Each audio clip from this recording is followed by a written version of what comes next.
Welcome to Olympiad Masters, your shortcut to success. Today, we are doing some MCQs on Chapter 1 Nutrition and Plants. Without further ado, let's get started. Number 1. Read the following statements about parasites and find the correct one. Before moving on to the options, let's see what are parasites. So, what are parasites? Parasites are organisms which depend upon other living organisms for their food. So, what are some examples of parasites? Cascata, tapeworm, liver fluke, etc. are some examples of parasites. And there are two kinds of parasites. What are the two kinds of parasites? Partial parasites and total parasites. So, what is meant by a partial parasite? Partial parasite means the parasite depends only upon food on the host. Example, mosquito, lice. Parasites are parasites which depend upon both food and shelter upon the host. Example, tapeworm, liver fluke, etc. And there sometimes we have tapeworm infections. What does it mean? It means that tapeworm is feeding upon in our intestines and also living there, causing stomachache, diarrhea, etc. Now let's see the options and find the correct answer. So the correct answer for this question would be all the above. The part of the plant which takes in carbon dioxide from the air for photosynthesis is. Before moving on to the answers, let's study a little about it. So, what is photosynthesis? Photosynthesis is a process by which green plants will convert solar energy into chemical energy. So, in this process, simple inorganic molecules like carbon dioxide and water are converted into organic molecule like starch, and it happens in the presence of sunlight. So, how is the sunlight trapped? Sunlight is trapped with the help of a particular pigment. And what is this pigment called? Pigment is called chlorophyll. And where is it present? It is present in the leaves. This starch will be used by the plants and animals as food. So, I'll be putting this equation down here.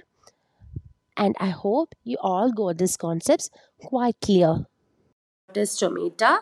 Stomata are tiny pores underneath the leaf surface surrounded by guard cells. So the answer for this question is option number C. Question number 3. The nucleus is surrounded by a jelly-like substance called. Answer would be option number C. Which among the following element has not been proved essential for plants? Before moving on to the options, let's see what are essential elements. So, what are essential elements? Essential elements are those elements which are essential for the plant's metabolism, growth, reproduction, photosynthesis, etc. So, in this question, sodium is the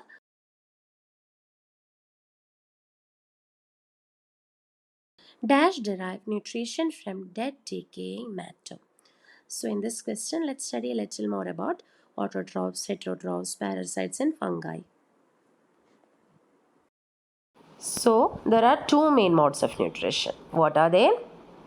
Autotrophic and heterotrophic nutrition. What is meant by autotroph? Autotrophic nutrition would mean that organisms prepare their own food. Heterotrophic would mean that organisms get food directly or indirectly from plants. But there are other modes of nutrition as well, right? What are they? First one would be parasitic plants. These plants do not have chlorophyll and cannot prepare their food. So, how are they preparing food? So, how are they getting food? They can't prepare, they get food from other plants. So, parasites. Example, Cascata. Next would be insectivorous plants. What is meant by that? That means those plants feed upon insects. Example, picture plant.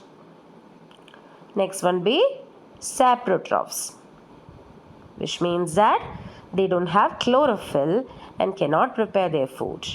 They find food from dead and decaying organic matter. Example, mushroom, bread mold, etc. Symbiotic relationship. Symbiotic relationship would mean that some plants would live together and share shelter and nutrients. Example, lichens. In lichens, an algae and fungus lives together. And who is providing shelter here? Fungi will be providing shelter. Water and minerals are provided by the algae. Algae provides food to the fungus, which it prepares by photosynthesis. So the answer for this question would be fungi or saprotrophs.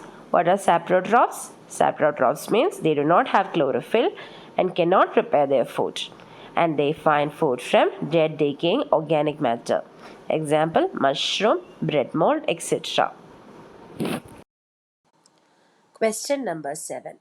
Chlorophyll is present inside. Let's see what are thylakoids. Thylakoids are where photoreactions, that is, light energy converts into chemical energy. That reaction is taking place inside thylakoids. What is stroma? Stroma is a location of synthesis reactions. That means where chemical energy from the photoreactions is converted into synthesized sugars or starch. That is stroma. So, as we have already mentioned, thylakoid is where photoreactions takes place or a light energy is converted into chemical energy. And what is chlorophyll? Chlorophyll is a pigment which helps in absorbing sunlight.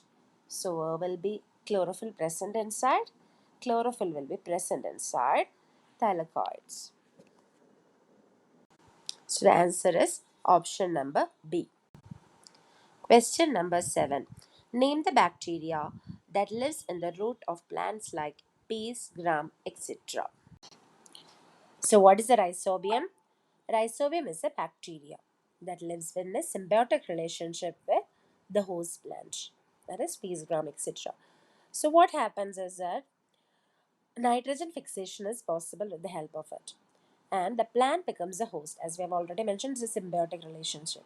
So, who is the host here? The plant. So the answer will be option number D. Question number 8. Which mode of nutrition involves organisms making their own food from simple substances? There are two main modes of nutrition, autotrophic and heterotrophic. Autotrophic means that organisms prepare their own food. Heterotrophic would mean that nutrition in which organisms get their food directly or indirectly from plants. So there are other modes of nutrition in plants as well. One is parasitic kind of plants. They do not have chlorophyll and cannot prepare food. So what will they do? They will depend upon a host plant. Example would be cuscuta. Next would be insectivorous plant, which means that they feed on insects. Example, pitcher plant. Next would be saprotrophs, means plants do not have chlorophyll and cannot prepare their food. But they depend upon the dead and decaying organic matter. Example, mushroom, bread mold, etc. Another mode of nutrition would be symbiotic relationship. That means some plants live together and share shelter and nutrients. Example, lichens. In lichens, it's a combination of an algae and fungi living together. Who will provide shelter? Fungi will be providing shelter, water and minerals. And algae provides food to fungus, which it prepares by photosynthesis. Hope everything is clear to you all. So the answer is option number A. Question number 10. How do plants obtain nitrogen for their nutrition? Why can't plants absorb nitrogen directly from the air or the atmosphere? Because they are not capable of absorbing nitrogen in its gaseous form, while they are capable of absorbing nitrogen in its nitrates and nitrite forms, which is done by certain microorganisms in the soil. So the answer is option number B. Thank you for watching our video. Please like, share, and subscribe to our channel. Also, don't hesitate to call on 88487 44601 for more help.